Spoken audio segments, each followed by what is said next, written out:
Yes, very good morning, my dear students. I hope you all are well at your home. Okay, beta, well, today we will proceed our derivation of resultant with special cases. As we had done the derivation for magnitude, today we will learn about the direction of the resultant of two vectors and special cases of resultant of two vectors. Okay, beta. Now start. As we had done resultant, we had a formula of the resultant a square plus b square plus 2ab cos theta, right? This is the formula for the resultant of two vectors, addition of two vectors, but this is only magnitude. This is only magnitude.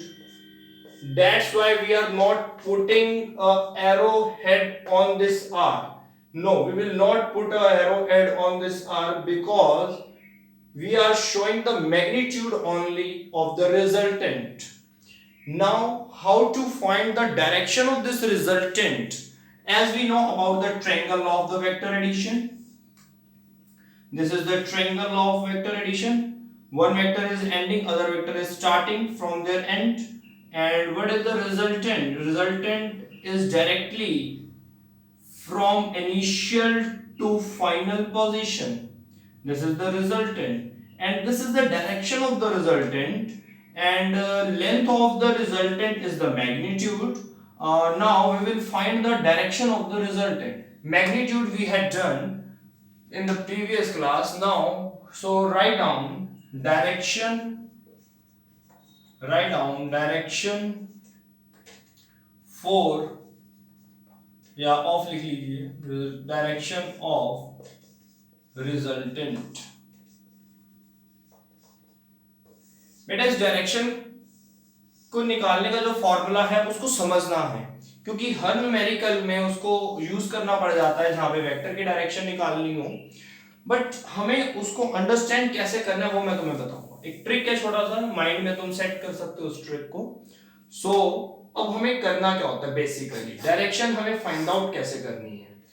तो हम कहेंगे कि जो direction find out करनी है वो basically हमें कैसे फाइंड आउट करनी होती है। देखो यहां पर देखिए सब कि ये दो वेक्टर्स हैं फिलहाल,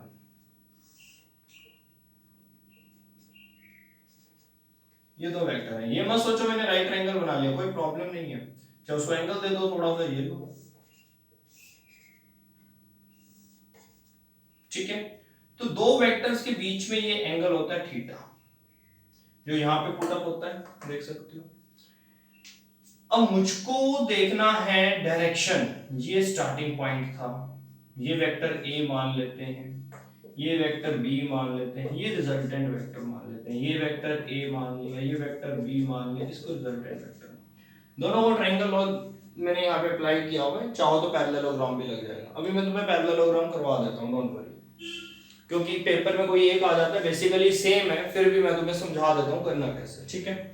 तो ये बेटा दो एंगल्स के दो वेक्टर्स के बीच में एंगल रिप्रेजेंट किया जा रहा है थीटा से। अब ये वेक्टर ए है, ये वेक्टर बी है, मुझे रिजल्टेंट का एंगल देखना है तो मैं उसको ले लेता हूं अल्फा।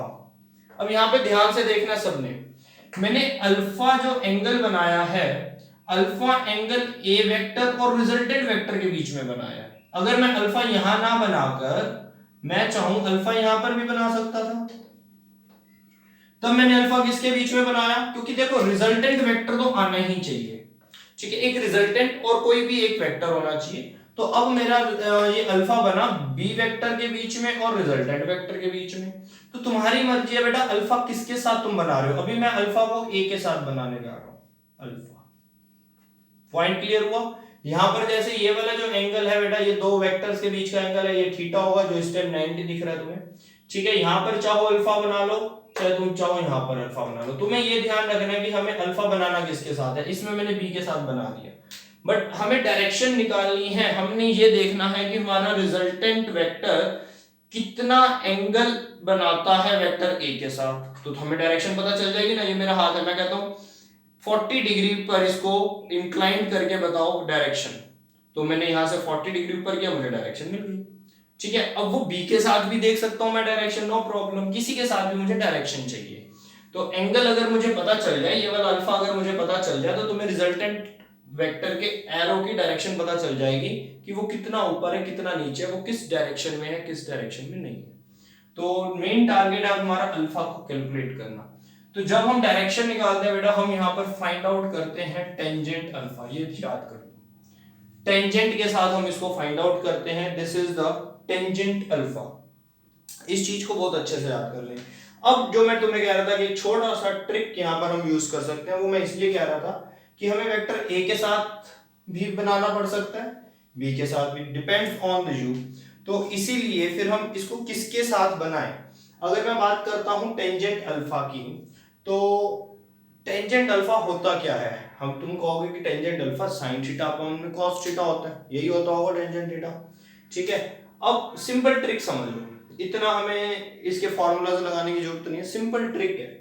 ट्रिक क्या है कि अगर तुमने एंगल ए के साथ बनाया, अगर तुमने एंगल ए के साथ बनाया या फिर एंगल बी के साथ बनाया, मैं दोनों के अकॉर्डिंग तुम्हें यहां पर बताता हूं। एक बार ध्यान से देख लो कि एंगल ए के साथ भी बन सकता है अल्फा और एंगल बी के साथ भी बन सकता है, इसमें कोई क्रैमिंग करने की जरूरत नहीं है। यस, तो बेटा तुमने देख लिया कि अल्फा हम कहीं पे भी बना सकते हैं, हमें ट्रिक पे ध्यान देना है कि हमें लिखना कैसे है। तो हम सबसे पहले अगर बात करें टेंजेंट की, तो टेंजेंट की बात करते टाइम मैं यहाँ पर sign theta divided by cos theta लिख देता हूँ। अब ये थोड़ा सा ध्यान देना, इस लाइन को थोड़ा बड़ा कर लो। ठीक है, ये लिखने का ट्रिक है, सिर्फ याद करने का ट्रिक है। अब जिसके साथ बेटा एंगल बना हुआ है, जिसके साथ एंगल, इसमें ए के साथ एंगल बना हुआ है, तो यहां पर प्लस का साइन लगेगा और यहां पर लिखा जाएगा ए। ठीक है, ये थोड़ा सा और आगे कर लेते हैं। यहां पर क्या लिखा गया, जिसके साथ एंगल बना है यहां पर लिखना है। अब जिसके साथ नहीं बना उसको इस साइन और कोस के साथ मल्टीप्लाई कर देना है, बी। ये फॉर्मूला बन गया। अगर उसका फॉर्मूला बनाने जाए, tangent alpha is equal to sine theta divided by cos theta, multiply किसको करना है, जिसके साथ एंगल नहीं बना, किसके साथ नहीं बना, यहां पर ए के साथ नहीं बना, तो ए, और डिनोमिनेटर में प्लस कर देंगे जिसके साथ एंगल बना है बी के साथ। तो यहां वाला जो ये वाली जो क्वांटिटी है, यहां पर जो क्वांटिटी आ रही है, उस क्वांटिटी को देखते ही तुम्हें पता चल जाएगा एंगल इस क्वांटिटी के साथ बना हुआ है। ये वाला जो अल्फा एंगल है वो इस क्वांटिटी के साथ बना हुआ है और रिजल्टेंट के बीच में बना हुआ है। जिसके साथ नहीं बना वो टेन और साइन और कॉस के साथ मल्टीप्लाई हो जाएगा।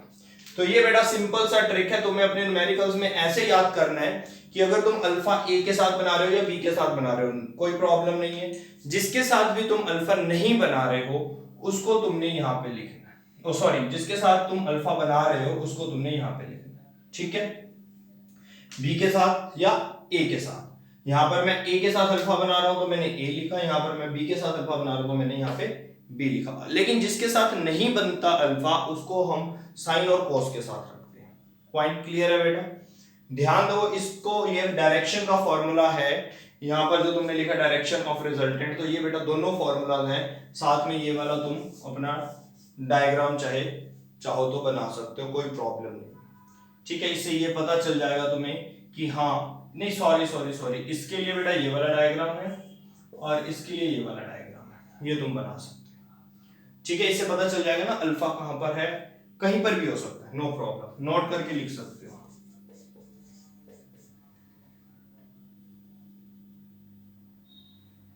नोट करके क्या लिखा बेटा,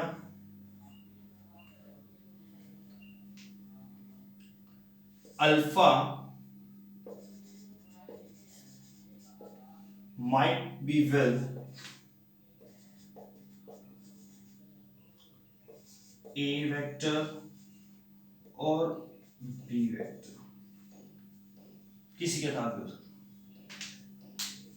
okay, come to the special cases. ये बेटा हमने क्या किया, मैग्नीट्यूड तक कल तक हो गया था, रिजल्टेंट की डायरेक्शन निकालना अब हमने समझ लिया कि कैसे निकालनी है, ट्रिक है याद कर लिया हमने कि जिसके साथ अल्फा बनेगा ठीक है, उसको हमने क्या करना है, नीचे रख देना है, और जिसके साथ नहीं बनेगा उसको साइन को उसके साथ मल्टीप्लाई कर देना, और यहाँ पर साइन लगा देना प्लस का। ओके, तो अब कुछ स्पेशल केसेस पे आते हैं बेटा, कि अब इस रिजल्टेंट के स्पेशल केसेस क्या हैं। वो बहुत इंटरेस्टिंग है स्पेशल केसेस, क्योंकि हमें बहुत अच्छे से रूल पता है।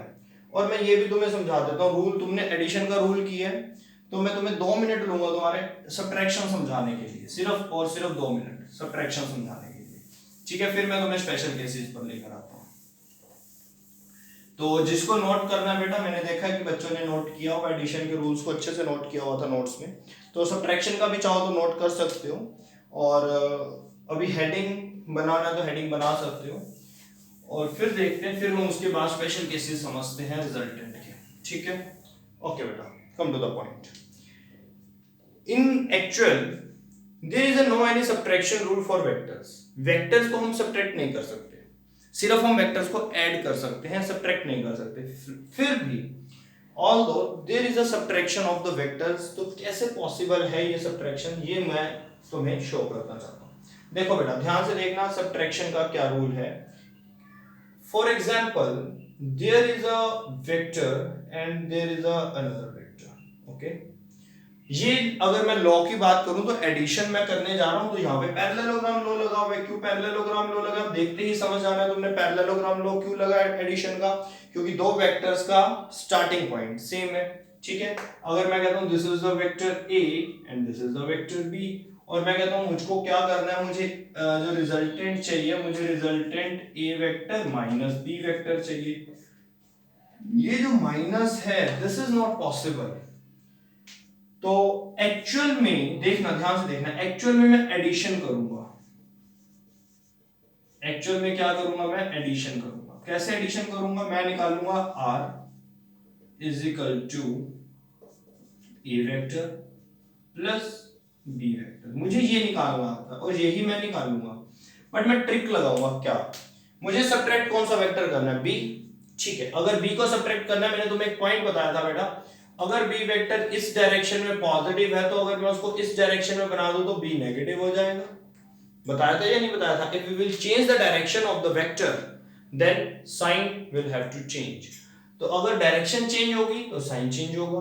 तो मैं क्या करता हूं, इस बी की डायरेक्शन चेंज कर देता हूं। लेंथ को छोटा बड़ा मत कर देना, फिर मैग्नीट्यूड चेंज हो जाएगा। अगर इसकी लेंथ 2 मीटर है तो नीचे भी 2 मीटर बनाओ, बट डायरेक्शन ऑपोजिट कर दो। ये बना दिया, इसको लिख दो माइनस बी वेक्टर, बन गया। ओके, अगर मैं बात करूं इसको ऐड करने का, क्या मेथड था, तुम कहोगे पैरेललोग्राम कंप्लीट करते थे और फिर रिजल्टेंट बना लेते थे, ये होता था रिजल्टेंट। मैं कहूंगा अभी भी यही करना है, पैरेललोग्राम कंप्लीट करना है और ये रिजल्टेंट बना देना है। अब इसका रिजल्टेंट कैसे लिखेंगे, हम कहेंगे नॉर्मली ऐड कर दो। जब मैं नॉर्मली ऐड करूंगा, किस किस को ऐड करूंगा, देखना, ए वेक्टर को ऐड करूंगा प्लस बी वेक्टर को जब ऐड करूंगा तो बी वेक्टर नेगेटिव का है, तो ब्रैकेट में माइनस बी वेक्टर लिख दूंगा, ठीक है। तो अब बेसिकली आंसर क्या आ जाएगा, A vector plus minus minus B vector. तो अब तुम थोड़ा ध्यान से यहां पर ऑब्जर्व करो बेटा, ये सब्ट्रैक्शन का रूल है। सब्ट्रैक्शन के रूल में भी मैंने एडिशन को यूज किया। एडिशन ही कर सकते हो तुम, सब्ट्रैक्शन कर ही नहीं सकते वेक्टर्स का। तो इसीलिए मैंने क्या किया, यहाँ पर ट्रिक देखना ध्यान से, ए बी वेक्टर को मैंने यहाँ सब्ट्रैक्ट करना था, तो मैंने बी वेक्टर की डायरेक्शन को चेंज कर दिया। मैंने क्या किया, जितना बी वेक्टर इस डायरेक्शन में था उतना ही बी वेक्टर नीचे की डायरेक्शन में बना दिया, ऑपोजिट में, क्योंकि मैं साइन बदल दिया, ऑपोजिट कर दिया, ठीक है। फिर मैंने इसको और इसको ऐड कर दिया, सब्ट्रैक्ट नहीं किया, ऐड किया। वो मेरी गलती नहीं है कि बी वेक्टर माइनस का था, ठीक है। देखो यहाँ पर एडिशन हुआ, देखो एडिशन हुआ, अब बी वेक्टर माइनस का था, वो प्लस माइनस माइनस के रूल से माइनस आ गया, उसमें हम कुछ नहीं कर सकते, लेकिन हमने तो अपनी तरफ से ऐड ही किया है। We can not subtract two vectors, हम टू वेक्टर्स को सब्ट्रैक्ट नहीं कर सकते, ठीक है। अब रीजन भी सुन लो कि हम टू वेक्टर को सब्ट्रैक्ट क्यों नहीं कर सकते। देखो, इन द केस जैसे ये है, मान लो a माइनस बी वेक्टर को मैं कहता हूं सब्ट्रैक्ट करो। किसको सब्ट्रैक्ट करो, ध्यान से समझना, दोबारा से बता रहा हूं, a vector minus B vector को सब्ट्रैक्ट करो। तो क्या होगा, जब तुम इसको सब्ट्रैक्ट करोगे तो ये हो जाएगा ना, a vector minus minus of b vector, तो ये हो जाएगा ए वेक्टर प्लस का बी वेक्टर। अब किसी वेक्टर की डायरेक्शन चेंज हो जाना मतलब जो माइनस का वेक्टर है वो तो माइनस का ही रहेगा। तुम एक ऑपरेशन लगाकर, एक मैथमेटिकल ऑपरेशन लगाकर, you can not change the direction of the vector. Vector is the that quantity in which direction we have to mention. हमें डायरेक्शन को मेंशन करना होता है, डायरेक्शन को चेंज नहीं कर सकते तुम। जिस डायरेक्शन में दिया हुआ उसी डायरेक्शन में वो चीज रहेगी। मैंने तुम्हें बताया तुम मूव कर सकते हो वेक्टर को, but you can not change the direction of the vector. In this case if examiner is instructing to you just subtract these two vectors, a vector subtract with minus of b vector, then here this minus sign will change the direction of this minus b vector। क्यों? Minus minus plus b vector की तो direction ही बदल गई। अब इस case में देखना बेटा, जो b वेक्टर है वो माइनस b वेक्टर है, minus b vector plus minus minus अभी भी वो माइनस ही है, उसकी डायरेक्शन चेंज नहीं हुई। ठीक है, तो ध्यान रखना कि हम अपने वेक्टर्स की डायरेक्शन को चेंज नहीं कर सकते। अगर मैं सब्ट्रैक्ट करूंगा तो सब्ट्रैक्ट में चांसेस बन सकते हैं कि वेक्टर की डायरेक्शन चेंज हो जाए, जो पॉसिबल नहीं है। इसलिए हम सब्ट्रैक्शन वाला मेथड ही नहीं यूज करते। हम क्या यूज करते हैं सब्ट्रैक्शन में भी? एडिशन को यूज करते हैं। तो समझ आया कैसे एडिशन को यूज करते हैं? मैं तुम्हें इसका एक और मेथड दिखाता हूँ, मेथड नहीं ए के साथ करके दिखाता हूँ कि अगर ए से लेना हो तो कैसे करोगे। ये ए वेक्टर है, ये बी वेक्टर है, ठीक है। मुझे क्या करना है? B vector minus A vector करना है। तो अब क्या करें, ये मुझे रिजल्टेंट चाहिए आंसर में, तो मैं ए को इधर ले आता हूँ ऑपोजिट, तो माइनस ऑफ ए वेक्टर इधर करूंगा तो ये ऐसे रिजल्टेंट देगा, इधर करूंगा तो ये ऐसे रिजल्टेंट देगा। अब ये वाला जो रिजल्टेंट होगा तो बेटा ये क्या होगा? वही same B vector plus minus of A vector, तो ये क्या बनेगा? B vector plus minus minus A vector. देखो ए वेक्टर की डायरेक्शन चेंज नहीं हुई, माइनस का था अभी भी माइनस का है। तो जिसको तुम्हें सब्ट्रैक्ट करना है, जिसको तुम्हें सब्ट्रैक्ट करना है उसके पॉजिटिव को ही नेगेटिव बनाना होता है, ठीक है। तो उसको ऑपोजिट हमें क्या करना है? लेट कर लेना है और फिर अपना पैरेललोग्राम या ट्रायंगल लगाकर उसको सॉल्व कर देना है, ठीक है बेटा। ये था सब्ट्रैक्शन का मेथड। तो माइंड में सेट करो, we cannot subtract two vectors. The reason I have given to you because we cannot change the nature or direction of the vector. That's why we will use only addition in two vectors. तो addition बेटा तुम अच्छे से समझ चुके हो दो vectors की, और एडिशंस के जो ये रिजल्टेंट्स आते हैं बेटा, ठीक है, इन रिजल्टेंट्स की डायरेक्शन इन दोनों की डायरेक्शन से डिफरेंट होती है। क्यों? क्योंकि इसकी डायरेक्शन ना तो इसको 100% मानती है, ना तो ऐसा नहीं करती कि बी को छोड़ दिया सिर्फ ए को मान लिया, या ए को छोड़ दिया सिर्फ बी को मान लिया, ऐसा नहीं करते रिजल्टेंट में। वो दोनों की बातों को मान के एक अपनी नई डायरेक्शन बना लेती है, ठीक है। तो वो रिजल्टेंट का मैग्नीट्यूड क्या होता है? जैसे मान लो यहाँ पर कुछ मैग्नीट्यूड था 20, बी में कुछ मैग्नीट्यूड था 50, तो इसका मैग्नीट्यूड कितना होगा उसका निकालने के लिए ये रहा फॉर्मूला। अगर तुम्हें ए और बी की वैल्यूज पता है तो तुम अपने रिजल्टेंट का मैग्नीट्यूड कैलकुलेट कर सकते हो। सिर्फ तुम्हें क्या पता होना चाहिए? तुम्हें अपने दो वेक्टर्स के बीच का एंगल पता होना चाहिए, ठीक है। तो दैट मींस तुम इसका रिजल्टेंट का मैग्नीट्यूड निकाल सकते हो। सेकेंडली तुम क्या निकाल सकते हो बेटा? सेकेंडली तुम इस रिजल्टेंट की डायरेक्शन निकाल सकते हो। अभी अभी मैंने तुम्हें बताया ना कि we can find out the direction of the resultant. तो हम डायरेक्शन कैसे निकाल सकते हैं रिजल्टेंट की? मुझे यहाँ पर अल्फा ले लेना है, ए के और रिजल्टेंट के बीच में ले लेना है, या फिर मुझे ये बी वेक्टर और रिजल्टेंट के बीच में अल्फा ले लेना है। कहीं से भी अल्फा ले लेते हैं। तो मान लो मैंने बी वेक्टर में अगर अल्फा ले लिया तो मुझे क्या करना है डायरेक्शन के लिए? टेंजेंट अल्फा करना है, ठीक है। साइन थीटा लिखना है, कॉस थीटा लिखना है। ये साइन थीटा कॉस थीटा क्या? ये पूरा कंप्लीट ए वेक्टर और बी वेक्टर के बीच का एंगल है। अल्फा तो सिर्फ रिजल्टेंट में और किसी एक वेक्टर का एंगल होता है, मैंने वो बी वेक्टर ले लिया, ठीक है। तो जिसके साथ एंगल बनता है उसको नीचे लिख दिया, जिसके साथ नहीं बन रहा उसको इसके साथ मल्टीप्लाई कर दिया, यहाँ पे प्लस लगा दिया, सिंपल ये आ जाएगा। अगर ए होता तो यहाँ ए हो जाता, यहाँ बी भी लिख लेते। तो बेटा यहाँ तक मैंने तुम्हें बता दी है, तो बहुत इंपॉर्टेंट है। कल तुम नोट्स में अगर चेक करोगे तो ये पॉइंट्स आ रहे हैं, सब्ट्रैक्शन वाला पॉइंट नहीं मिलेगा। तो ये भी मैंने तुम्हें समझाया कि सब्ट्रैक्शन कैसे की जा सकती है।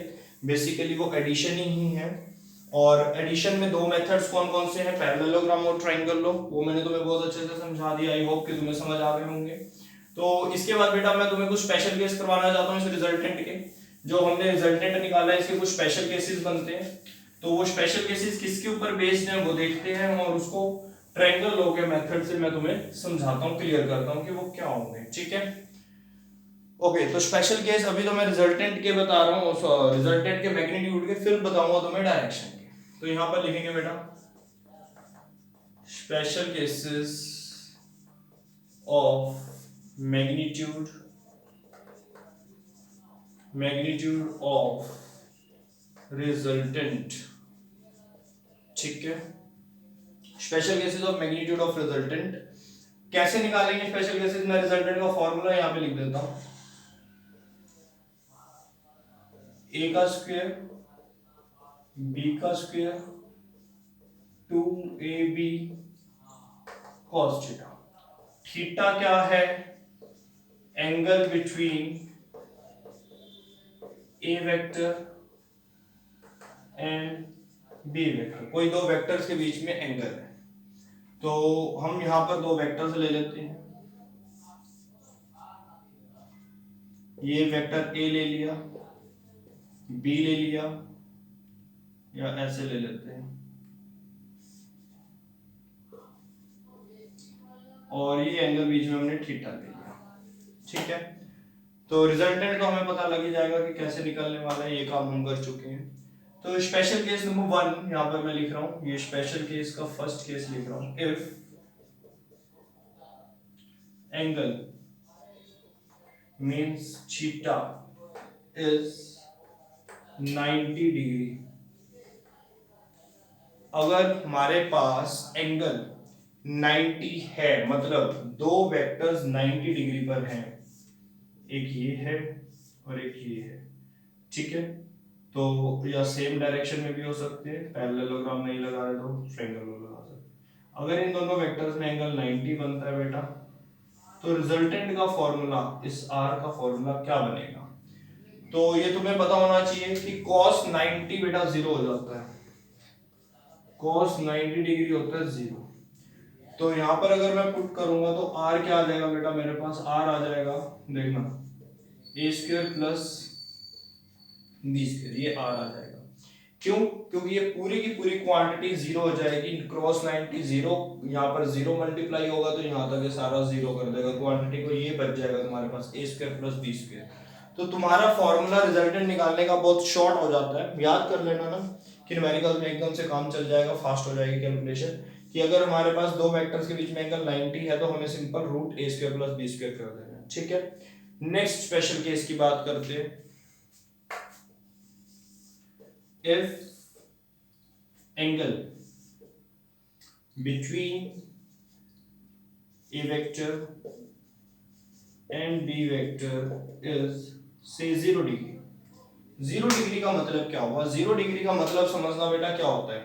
0 डिग्री का मतलब होता है कि दोनों की डायरेक्शन सेम हो गई है। ठीक है, वो एक दूसरे के पैरेलल हो सकते हैं। मान लो ये वेक्टर a है, ठीक है, और ये वेक्टर b है।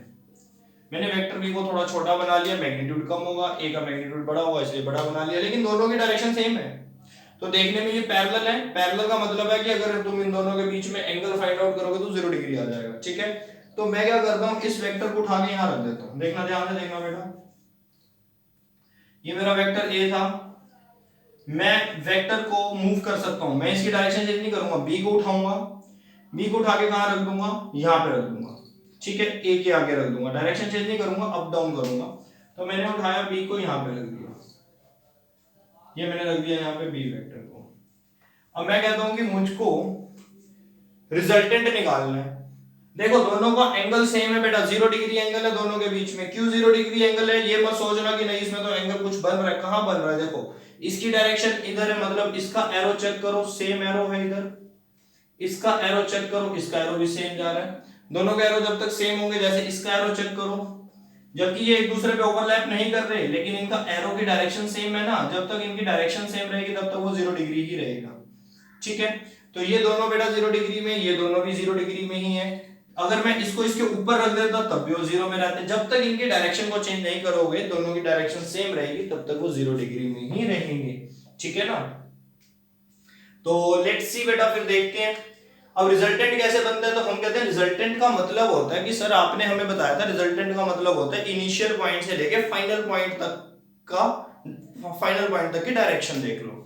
तो हम कहेंगे इनिशियल पॉइंट तो ये रहा ए का, फाइनल पॉइंट ये रहा बी का, तो इतना बड़ा अगर रिजल्टेंट बनेगा, ये पूरा यहां से लेके यहां तक रिजल्टेंट बन जाएगा, तो आंसर है यस बन जाएगा। ठीक है, तो ये यहां से लेके यहां तक का रिजल्टेंट बनना डायरेक्ट हमने a प्लस बी कर दिया। ये हम चेक कर लेते हैं कि सही में हमने a प्लस बी किया है। तो एंगल कितना है बेटा, जीरो। एंगल कितना, जीरो। अब पुट करो इस आर के अंदर थीटा की वैल्यू जीरो। जैसे ही तुम थीटा की वैल्यू जीरो पुट करोगे, cos जीरो होता है, cos जीरो डिग्री होता है 1, तो cos जीरो डिग्री हो जाएगा 1, ये बच जाएगा तुम्हारे पास a स्क्वायर, ऐसे आ जाएगा। देखो मैं यहां पे कर दूं,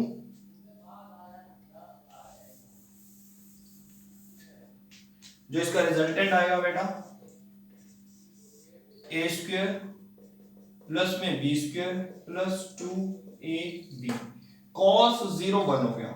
ये पूरा का पूरा फॉर्मूला बन गया। r हो जाएगा बेटा क्या, a प्लस बी का होल स्क्वायर, स्क्वायर से रूट कट जाएगा, r आ जाएगा बेटा क्या, a प्लस बी। समझ पा रहे हो? तो वही तो मैं बता रहा हूं, देखो ये ट्रायंगल लो लगा है, तुम कहोगे ट्रायंगल कहां पे बना, भाई ट्रायंगल नहीं बना तो कोई बात नहीं, ट्रायंगल लो का मतलब है एक वेक्टर खत्म होता है दूसरा वेक्टर स्टार्ट हो जाता है, वहां पे ट्रायंगल लो लग जाता है। ठीक है, और दोनों की डायरेक्शन सेम है, मीन एंगल 0 डिग्री है, दोनों का एरो सेम है ना। अगर मैं इसके एरो को ऐसे ऊपर उठाऊं, करूं ये 90 हो गया, ऐसे घुमा दूं, तो वो एंगल्स चेंज हो जाएंगे, बट ये दोनों के एरो सेम है, तो एंगल है 0 डिग्री। और ट्रायंगल लो क्यों लग रहा है, क्योंकि एक वेक्टर ए खत्म होता है तो बी स्टार्ट हो जाता है। फिर हम उसका रिजल्टेंट कैसे निकालते हैं, इनिशियल से लेके फाइनल तक पूरे का पूरा लाइन लगा देते हैं। तो हम कहते हैं तो ए भी जुड़ गया, इसमें बी भी जुड़ गया, दोनों ऐड हो गए हैं। तो हमने एक्चुअल में इस रिजल्टेंट में फॉर्मूले में वैल्यू पुट कर देखी, तो वो सही में ही ऐड हो रहे थे। तो इसका मतलब बेटा हमारा ये फॉर्मूला बिल्कुल एक्यूरेट फॉर्मूला आ रहा है। ठीक है, अभी तक तो आगे भी एक्यूरेट रहेगा।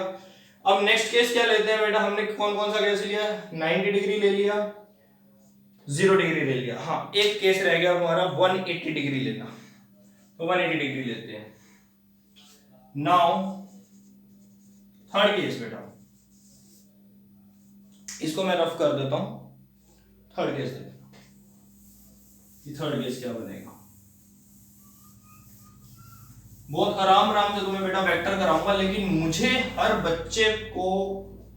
हर बच्चे से ये एक्सपेक्ट है कि वेक्टर टिप्स पे होना चाहिए, नहीं तो बहुत प्रॉब्लम्स होती हैं बेटा, बहुत पछताना पड़ता है। तो इसलिए अब थर्ड केस यहां पर देखते हैं। Now theta is 180 degree, 180 degree theta में क्या होगा देखते हैं। दो वेक्टर है मेरे पास, ए वेक्टर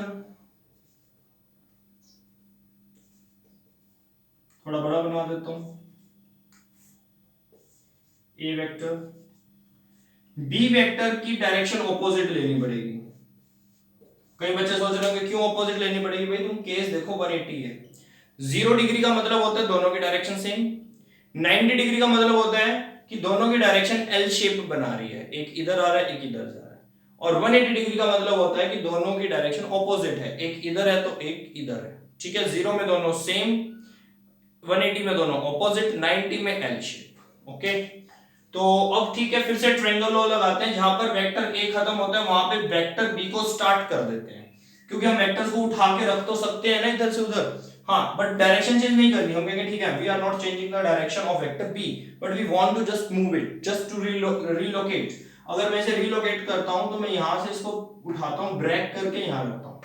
तो जैसे ही यहां पर ये देखो, ध्यान से देखना बेटा, सारे यहां पर देखेंगे, ए वेक्टर की यहां पर एंडिंग है, बी वेक्टर की यहां से स्टार्टिंग करो, ये बना दिया बी वेक्टर, तो ये तो फिर ट्रायंगल लो बन गया। क्यों, एक वेक्टर खत्म हुआ दूसरा वेक्टर शुरू हो गया।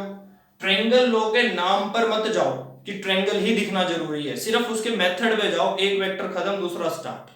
रिजल्टेंट कैसे बनेगा, रिजल्टेंट बनेगा इनिशियल से फाइनल पोजीशन के बीच में गैप चेक करो, और रिजल्टेंट की डायरेक्शन रखना initial to final, final to initial मत आ जाना, साइकिल कंप्लीट हो जाएगा नहीं तो। ठीक है, तो हम कहेंगे इसका रिजल्टेंट बनेगा, ये इनिशियल था ए का, ए वेक्टर का इनिशियल पॉइंट था, ये बी वेक्टर यहां पे खत्म हुआ तो ये फाइनल पॉइंट बना, ये बना आर। हम कहेंगे आर कैसे आया, ये ए वेक्टर में से बी वेक्टर माइनस करेंगे तो आर बच जाएगा। तो डेट मीन्स इस डायग्राम को देखते हुए मैं लिख रहा हूं यहां पर आर वेक्टर कैसे आ रहा है, A vector minus of B vector करके आ रहा है। तो क्या ये सही होगा, तो देखते हैं। तो इसमें 180 डिग्री पुट कर देते हैं, और अगर मैं 180 डिग्री की बात करूं तो cos 180 डिग्री की वैल्यू होती है -1। ठीक है, ये याद होगा तुम्हें। तो कर दो इसको चेंज, फिर r आ जाएगा क्या, a square plus B square minus 2ab ही आ जाएगा, क्योंकि cos थीटा की जगह हो जाएगा -1 और उसका माइनस आ गया यहाँ पर। तो ये क्या बन गया बेटा, ये बन गया रूट के अंदर a माइनस बी का होल स्क्वायर। होल स्क्वायर से रूट कैंसिल हो जाएगा, r आ जाएगा बेटा a minus of b। You can see this is accurate. समझ आया कि कैसे a माइनस बी आया और कैसे हमारा a प्लस बी आया था। इसको बोलते हैं बेटा मिनिमम रिजल्टेंट, ये होता है हमारा मैक्सिमम रिजल्टेंट। और अगर मैं b को बिल्कुल a के जितना ही बना दूं, b को बिल्कुल a के जितना ही बना दूं, तो रिजल्टेंट हो जाएगा 0। रीजन क्या है, एक तो ये रीजन है कि जितना a है उतना ही b होगा, माइनस होकर 0 हो जाएगा। दूसरा रीजन समझने की कोशिश करना कि इनिशियल और फाइनल पॉइंट के बीच में गैप खत्म हो जाएगा, साइकिल कंप्लीट हो जाएगा ना, a से b का साइकिल उसी पॉइंट पे अगर b आ जाता है, b का एंड a के इनिशियल पॉइंट पे टच कर जाता है, तो दैट मींस साइकिल कंप्लीट है, रिजल्टेंट 0 हो जाएगा। हर पॉइंट को बहुत बारीकी से तुम्हें समझना है, हर पॉइंट को। ठीक है, आई होप कि तुम्हें ये अच्छे से क्लियर हो चुका है। तो एडिशन और सब्ट्रैक्शन मैंने तुम्हें बता दी है। ठीक है, एक मिनट चेक कर लें टाइम कितना हो गया। तो बेटा अब टाइम हमारा कंप्लीट हो चुका है, फिर भी मैं तुम्हें एक पॉइंट बता देता हूँ कि वो नेक्स्ट टाइम जो कल हमारा नेक्स्ट लेक्चर होगा। हाँ जी बेटा, 4+1 medical and non medical week में तुम्हारे फिजिक्स के 4 पीरियड्स रहेंगे। एक इंग्लिश का पीरियड मैंने तुम्हारा रिक्वेस्ट करके मैम से ले लिया। ठीक है, क्योंकि ऐसे हमारा सिलेबस नहीं हो पाएगा। बेसिकली अगर हम चेक करें रेगुलर क्लासेस में तो हमें दिन में 2 पीरियड्स मिलते थे, +1 में 2 मिलते हैं +2 के।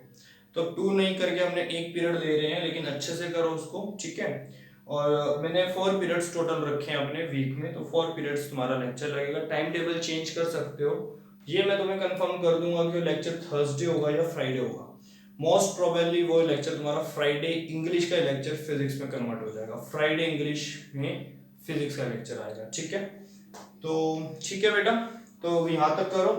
फिर इसके आगे जो नेक्स्ट क्लास आएगी हमारी, नेक्स्ट क्लास में सबसे इंपॉर्टेंट पार्ट करवाऊंगा वेक्टर का, सबसे इंपॉर्टेंट। ये तो बेटा बेस है तुम्हारा कि एडिशन, ये this is very important also, बहुत इंपॉर्टेंट है। देखना, तुम खुद देखना, मुझे तुम कहोगे कि सर हमने वेक्टर अच्छे से कर लिया तभी हम बचे हुए, नहीं तो हम मारे जाते। तो अब इससे भी इंपॉर्टेंट वेक्टर का एक और पार्ट है, वो करेंगे। वेक्टर का हर पार्ट इंपॉर्टेंट है बेसिकली, लेकिन उसमें थोड़ी सी इंपॉर्टेंस ज्यादा है। वेक्टर का बच्चों का सबसे वीक पार्ट होता है, सबसे वीक पार्ट। अगर मैं अपनी बात करूं, जब मैं एज अ स्टूडेंट था तो मेरा भी वीक था। तो इन +1 में वेक्टर चैप्टर निकल चुका था मेरा। उसके बाद जब क्लासेस स्टार्ट हुई, जब मैंने देखा वेक्टर तो यूज हो रहा है, हर न्यूमेरिकल में यूज हो रहा है, तो मान लो कि मैंने उस टाइम पर स्पेशल रिक्वेस्ट करी टीचर से, तो फिर से उस पार्ट को बैठकर समझा, और फिर टीचर ने जब समझाया फिर समझ नहीं आया।